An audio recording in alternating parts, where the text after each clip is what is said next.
Hey guys, welcome back to my channel. Shut up and read. Today I'll be doing another book tag video, specifically the WARCROSS Games book tag, which was created by Jess from WARCROSS Book. She also tagged me in it, so thank you so much for tagging me. I know I'm kind of late. I'm technically 2 months late in doing it, but better late than never, right? So anyways, let's just get right into the video.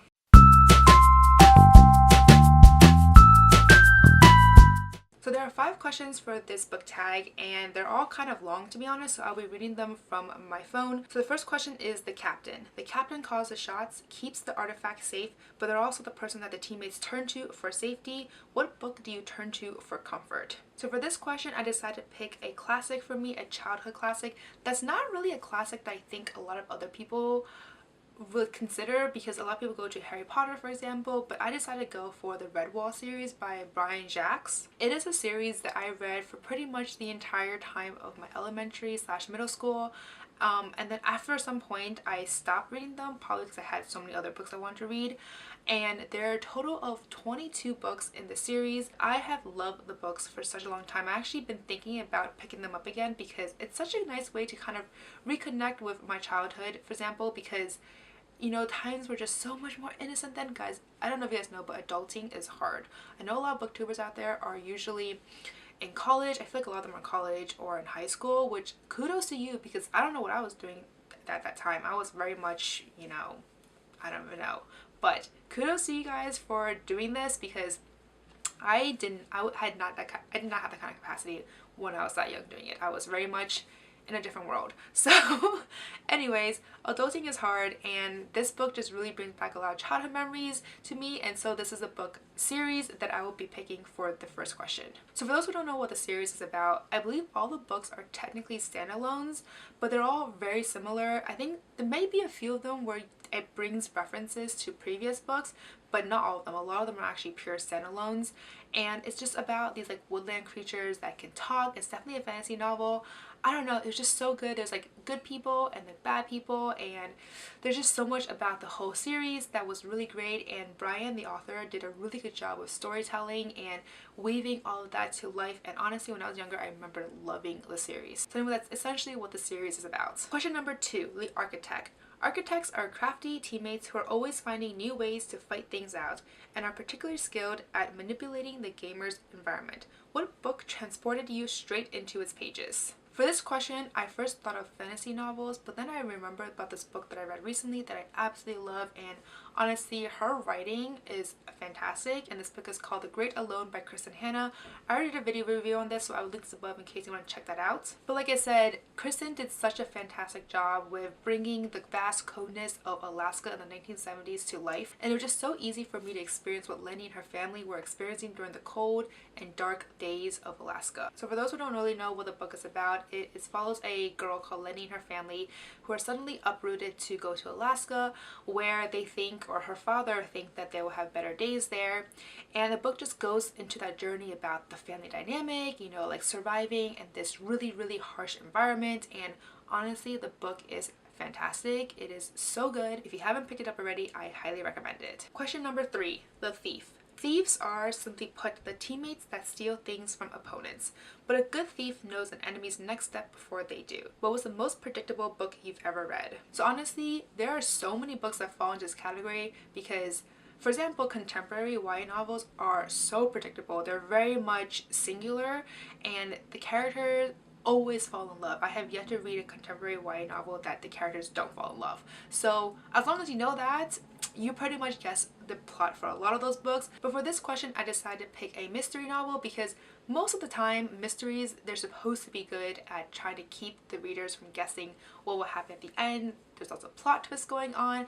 Unfortunately for this one book though, not the best, I think, and this book is called Undead Girl Gang by Lily Anderson. And the reason why I decided that this ending was just not the greatest is because it was just very predictable. I was able to narrow it down to 2 suspects pretty early on in the book, so when I found out who the suspect really was, it was not at all surprising to me because I had basically already guessed who it was. I mean, the book was still very entertaining, but that was mainly because of the characters and not really about the plot. But anyways, for a more full-length discussion of this book, I actually mentioned this already in my books I read in October video, which I will link above above for you guys to check out. It follows a girl called Mila whose best friend Riley recently passed away, and everyone believes that it's a suicide, so Mila refuses to believe that it's a suicide or the fact that she was possibly involved in a suicide pact with these two girls who had recently died, as well the two most popular girls in school. And so Mila decides to find things out for herself by raising Riley up from the dead. Unfortunately, things didn't go so well, and she ends up raising all three girls back to life, and chaos ensues and a lot of mystery ensues in terms of who really killed them or what really happened, etc. So anyway, moving on to question number 4, Le Shield. Le Shields are the protectors of the team, the one that makes sure their teammates don't get hurt.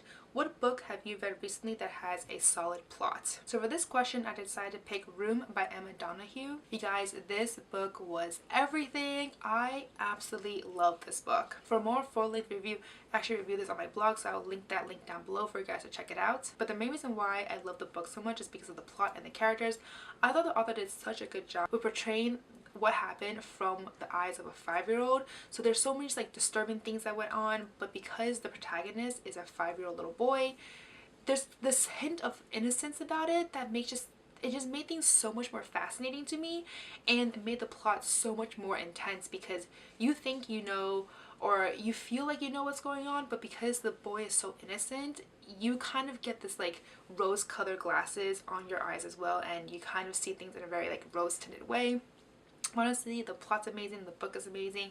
Highly recommend it if you haven't picked it up already. So the last and final question is the fighter. The fighters are the most ruthless of teams, the ones that go into the fight with guns blazing, literally. What book packed the biggest punch, ended with a bang? So for this question, I decided to pick The 7.5 Deaths of Evelyn Hardcastle by Stuart Turton.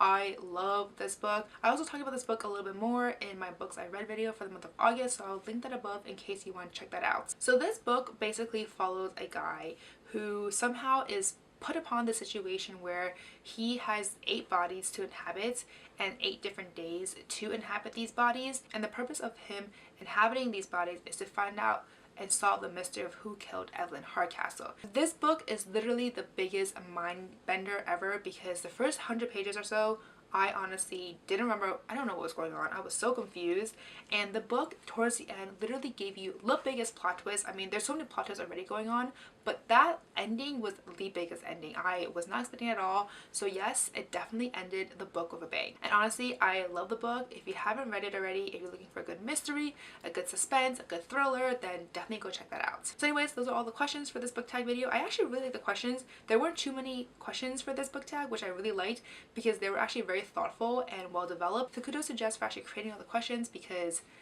I don't think I can do that, to be honest. But anyways, that's all I have to say for this video. I haven't figured out who I'm going to tag yet, but I will tag a few people down below in the description box. But as always, if you like this video, please do give me a thumbs up. Subscribe down below. Don't forget to follow me on Twitter, Facebook, and Instagram. That's it for today, guys. Thank you. Bye.